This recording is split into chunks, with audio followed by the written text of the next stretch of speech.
Hi everyone, my name is Mary, and the other chart pair that I would like to talk about today is the US dollar Japanese yen. And I like this because you can look at it almost any time frame and it's starting to look very bullish.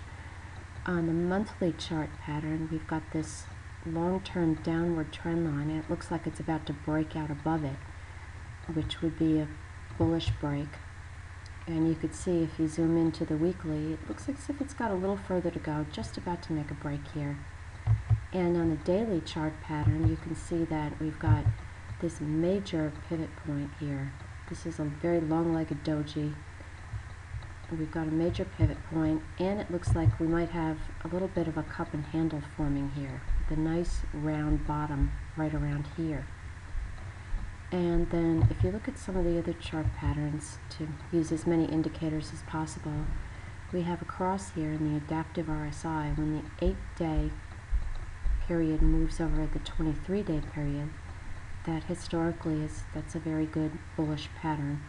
We also have the moving average convergence divergence moving up, and we have the relative strength index, which looks as if it's moving up. And we can look at that on a 4-hour chart pattern, and it also looks bullish. And I also like looking at it with the Ichimoku indicator. This is a bullish cross, and it's moving up above this resistance line. This cloud seems to show that that's a resistance period, and that looks on the weekly chart as if we've got this area to clear before there could be really smooth sailing up above the 89 or 90 level. Now also the US dollar Japanese yen moves in very close tandem to the 10-year Treasury yield index, and you could see that this is a 2-month chart. We did have a pivot point here, and that corresponded with this central bank intervention in the US dollar Japanese yen, and this looks here like it is a bullish pattern. It looks like you've got a little bull flag. It's about to break out here. Now, of course, the Fed has been continuing this quantitative easing, going into the market and purchasing treasuries, and that's been bringing the 10-year Treasury yield down. Well, when that ends, we could even have more of a substantial move up in the Treasury yield to possibly up above 4% or higher. And of course, this does also respond to the budget deficit in the long run. Most analysts are expecting the yields to go higher in anticipation of a higher budget deficit, but that doesn't appear to be what the market's responding to on a day-to-day basis. Now, you've also got, if you actually look, and you can go to the website, you can look at the tentative outright Treasury purchases that they plan for this week. Now you see April 5th, 6th, 7th, 8th, we've got all of these treasuries that they're planning to go into the market and purchase, and they tell you it actually begins about 10:15 a.m. and closes at 11, and that's part of the reason why we've been seeing in the market around 10:15 or 10:30, you often get a move downward in the dollar and you get a move up in the stock market. Well, I think a big thing to keep an eye on is going to be the size and volume of these purchases.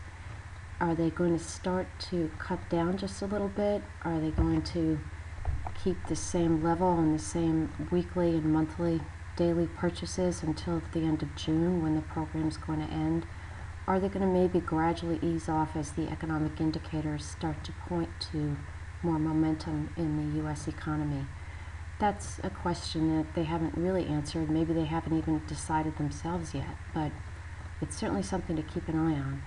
Because if you look at the amount of money that's been going into these markets, and you look at $6.5 to $8.5 billion a day, that's really a lot of money.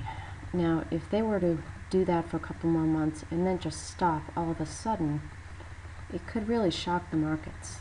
I don't know, of course, what any of these central banks are going to do any more than anybody else does, but I would try to keep an eye on the size of the purchases, because it's my guess that they might want to slowly, gradually taper down. But again, if they stop this, then they stop purchasing the treasuries, then the yields should go up. So this is more of a long-term play as well in the US dollar Japanese yen. And the reason I like this, again, you've got the chart patterns, you've got the fundamentals. The US economy is probably going to be growing a lot more because, of course, you had the tsunami in Japan, which is causing the disruption of a lot of supply chains. Some of their semiconductor factories have had to close, and of course it's going to take a long time for them to rebuild, so the Bank of Japan won't be raising rates anytime soon. Anyway, that is one that I'm definitely keeping an eye on. It's been a very good one all week. It's kind of made a little move up almost every day, and I think that that's a nice, good moving pattern every day, so that's another one of my favorites for this week.